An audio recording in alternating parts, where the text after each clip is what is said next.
dari Dusun Mawang, Desa Sungai Mawang, Kecamatan Kapuas, Kabupaten Sanggau.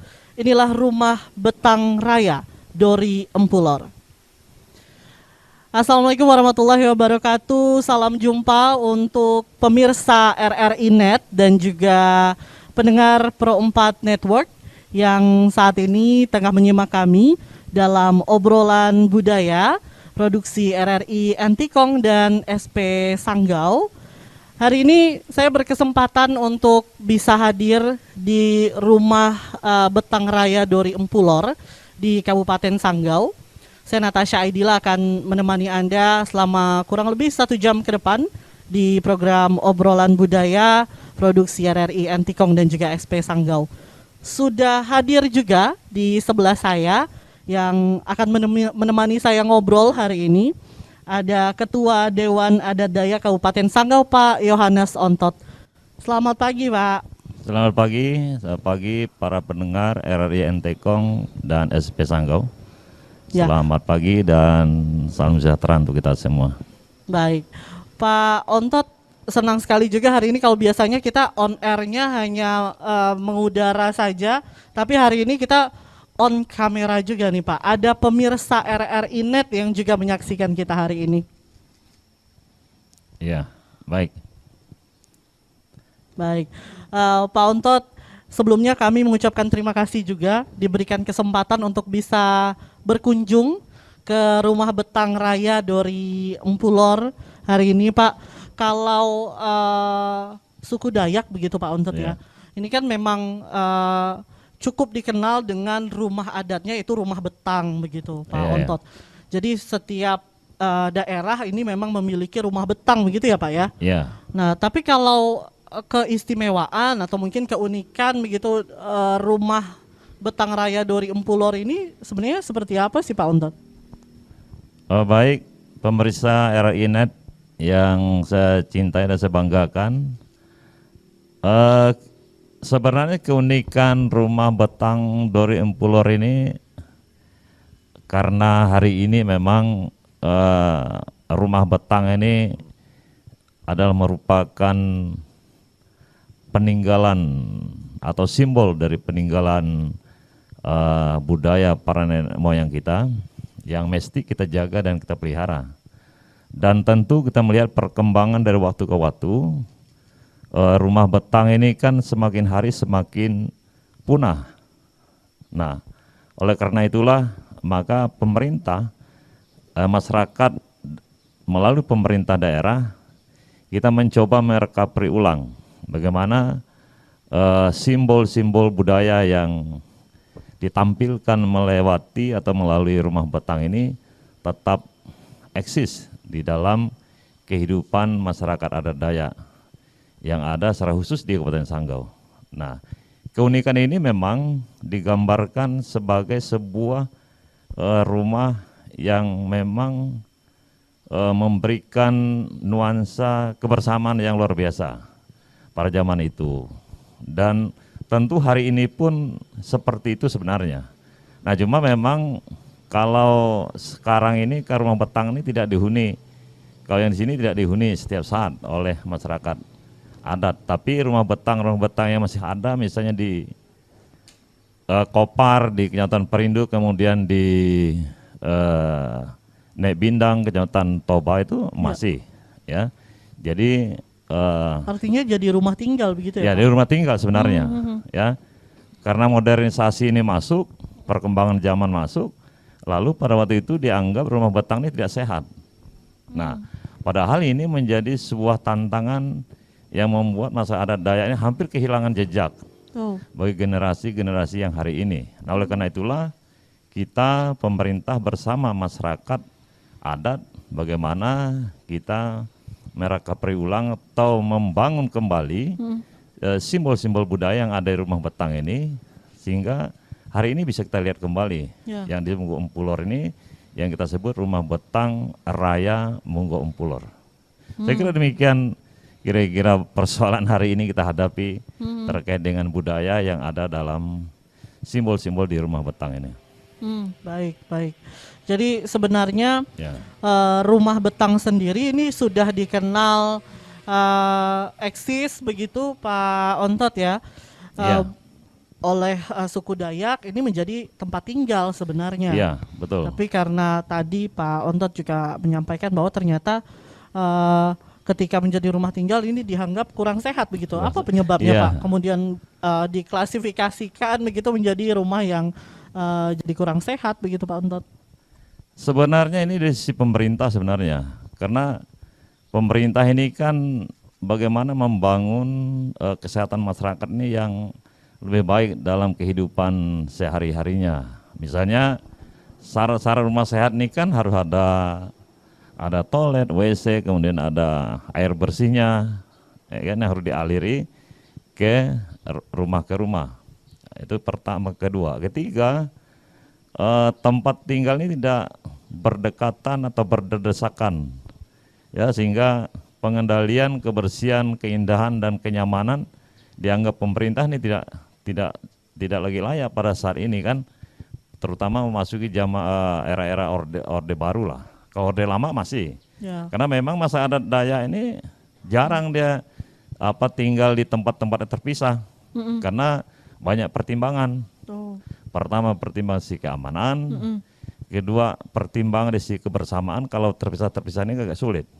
Nah kalau dia nyatu seperti ini, ada persoalan apapun ini dilakukan mereka secara bersama-sama.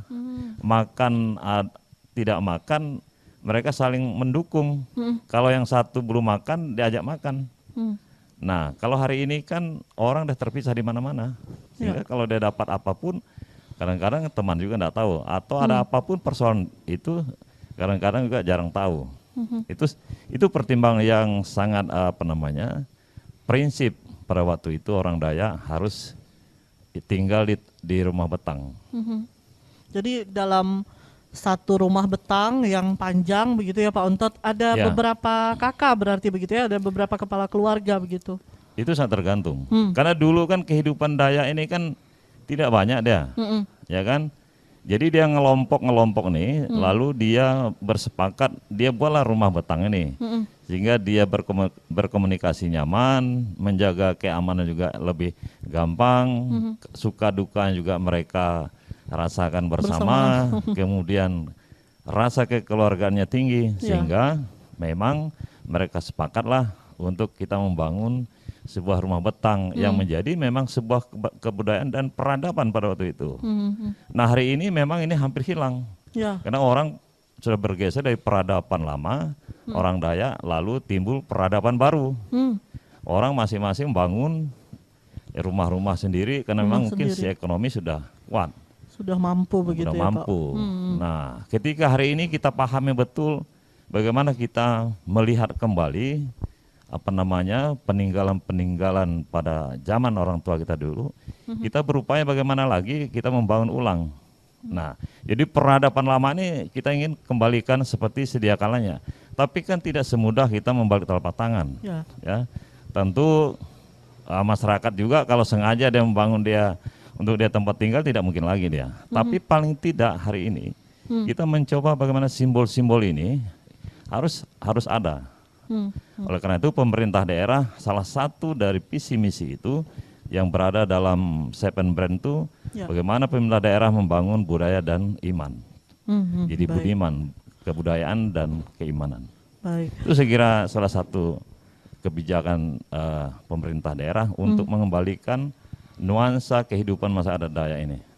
Sehingga bisa dilihat oleh generasi-generasi Dayak kapanpun nanti gitu.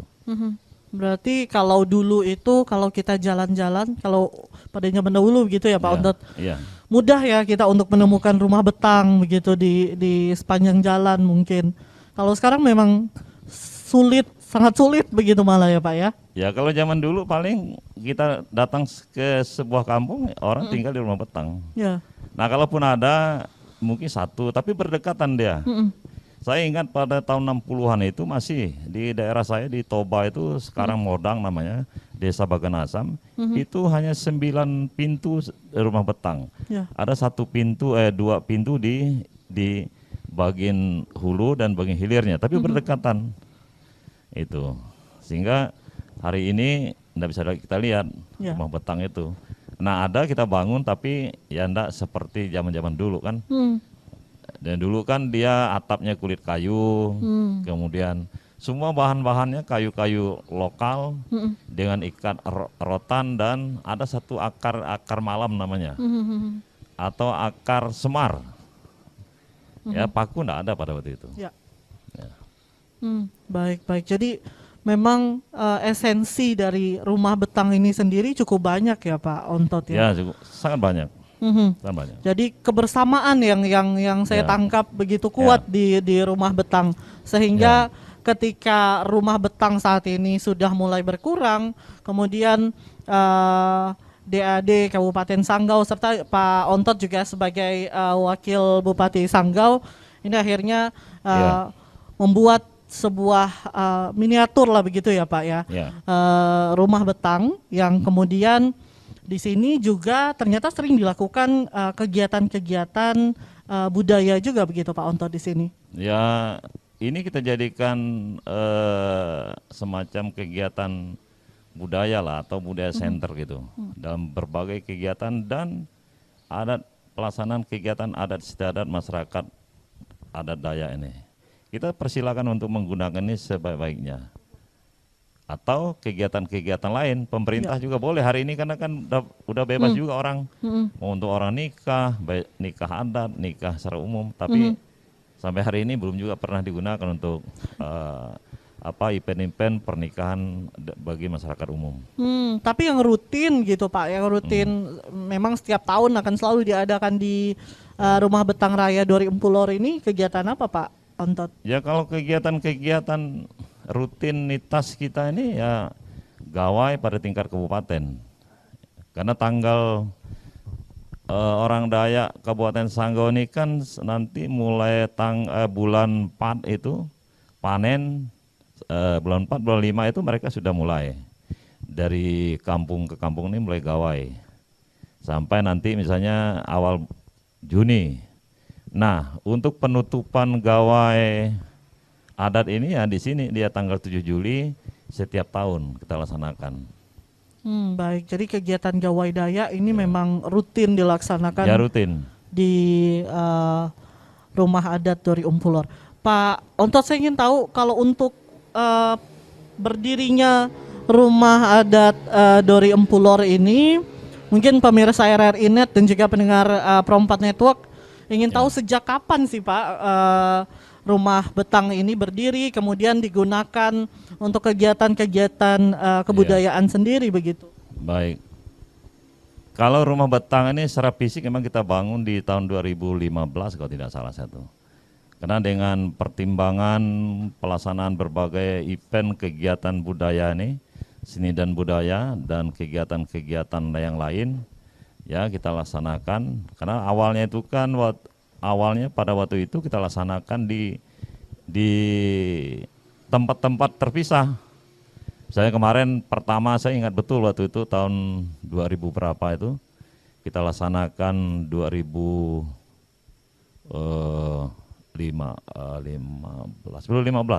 Sebelum itu waktu saya masih camat. Ya di bawah 2015 lah. Waktu gawainya di gedung gelanggang olahraga Pancasila sana dia. Ya. Dengan masing-masing kecamatan itu membuat rumah pondok-pondok masing-masing. Nanti selesai kita bongkar masing-masing. Nah, itu juga nampak tidak bisa bertahan. Nah, tapi karena keinginan bagaimana kita menyatukan masyarakat adat dalam bentuk kegiatan budaya ini, lalu masyarakat adat dengan bantuan pemerintah namun sebelumnya itu kita masih menggunakan juga fasilitas umum, fasilitas orang lain. Setelah dari gelanggang Gelora Pancasila kita pindah di komplek keuskupan. Karena gawai pertama di keuskupan itu saya ketua panitia gawai. Di 2009 kalau tidak salah. Ya. Sampai 3-4 tahun di sana barulah di sini kita membangun ini. Karena tidak bisa juga kita numpang-numpang terus kan. Lalu kita sepakat dengan masyarakat adat di kecamatan dan tentu di tingkat DAD kabupaten dan kerjasama dengan pemerintah untuk bergotong royong dari sisi masa adat dan juga bantuan dari pihak pemerintah, maka adalah barang ini kan. Nah, rumah betang ini dan sekalian ada rumah-rumah masing-masing kontingen. Ini juga ada rumah kontingennya. Ya. Tapi ini tidak bisa dapur bebas dia, hanya ini untuk tidur aja nih. Tapi di belakang ini ada rumah-rumah yang bisa mereka, ada dapurnya bisa mereka masak. Kalau pesta-pesta gawai di sana di belakang. Di sini acara intinya hari pembukaan. Ya. Nanti acara rumah ke rumah seperti memang kita di kampung. Rumah ke rumah dalam waktu 1 atau 2 hari waktu itu. Biasanya kita laksanakan. Seperti gawai biasalah, seperti di kampung. Jadi tidak ada bedanya. Baik. Jadi kalau pemirsa RRI Net dan juga pendengar Pro 4 Network ini masih belum paham tentang gawai Dayak ya. Gawai Dayak itu seperti pesta ucapan syukur ya Pak ya. Ya. Atas panen padi begitu ya Pak Antot. Itu kita laksanakan tiap tahun sebagai ungkapan syukur masyarakat adat Dayak, dan ini merupakan acara puncaknya. Tapi ucapan syukur masing-masing dusun, desa, kecamatan itu sebelum tanggal 7 Juli setiap tahunnya itu sudah mereka lakukan. Ini nanti puncaknya. Setelah dilakukan di rumah betang Raimunggo Pullor ini mengakhiri serangkaian kegiatan yang ada di bawah di desa, kecamatan ini tidak ada lagi. Ini puncaknya ya di puncaknya sini di sini. ya Pak. Nah, ini dilaksanakan dengan berbagai kegiatan di sini. Baik. Jadi pemirsa dan juga pendengar, kalau nanti ada kesempatan kita juga akan perlihatkan juga kepada Anda bahwa sepanjang rumah betang Dori Pullor ini ada tempat-tempat yang memang sudah disediakan untuk 15 kecamatan. Di Kabupaten Sanggau. Baik, Pak Ontot, kita break sejenak. Baik, pemirsa RRI Net dan juga pendengar Pro 4 Network, kami akan kembali untuk Anda masih di obrolan budaya produksi RRI Antikom dan SP Sanggau setelah kita nikmati satu lagu berikut ini.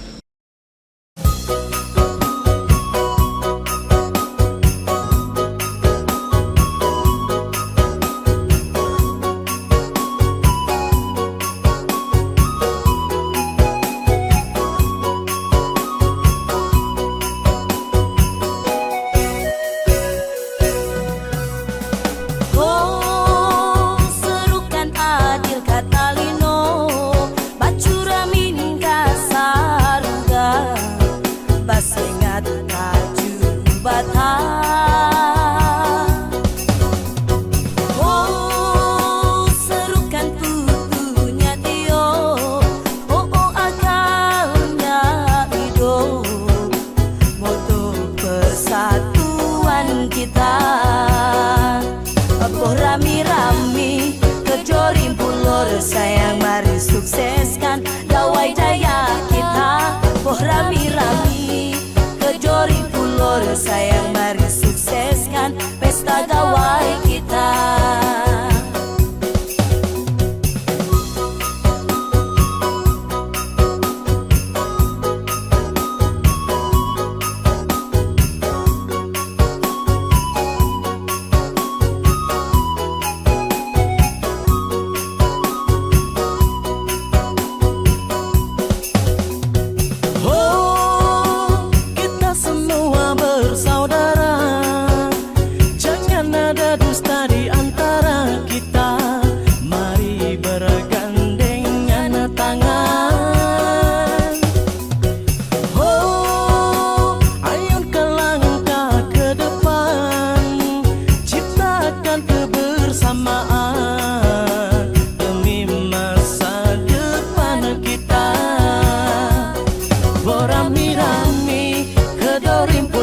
Sayang mari sukseskan gawai Dayak kita.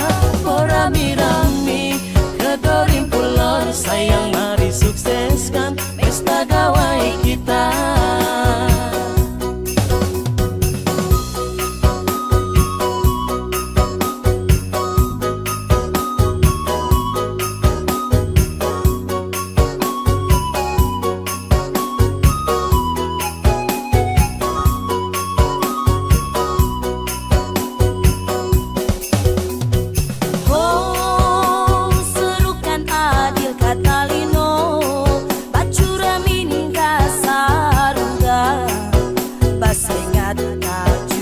bata. Oh, serukan tubuhnya Tio, oh akalnya hidup, moto persatuan kita. Berami-rami kejorim pulur sayang, mari sukseskan gawai daya kita. Berami-rami kejorim pulur sayang, mari sukseskan pesta gawai kita.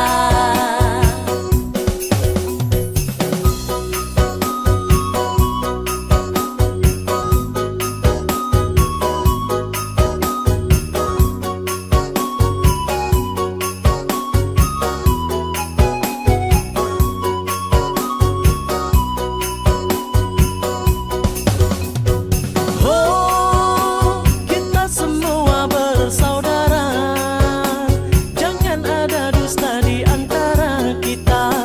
Mari bergandengan tangan. Oh, ayo langkah ke depan, ciptakan kebersamaan demi masa depan kita. Berami-rami kejorim pulur sayang, mari sukseskan gawai daya kita. Berami-rami kejorim pulur sayang, mari sukseskan pesta gawai kita. Berami-rami kejorim pulur sayang, mari sukseskan gawai daya kita. Berami-rami kejorim pulur sayang, mari sukseskan pesta gawai kita.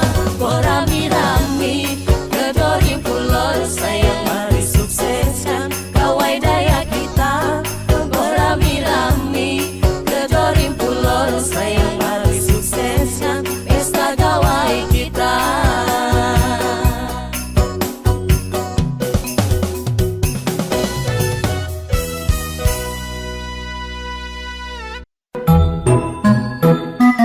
Mengembangkan disiplin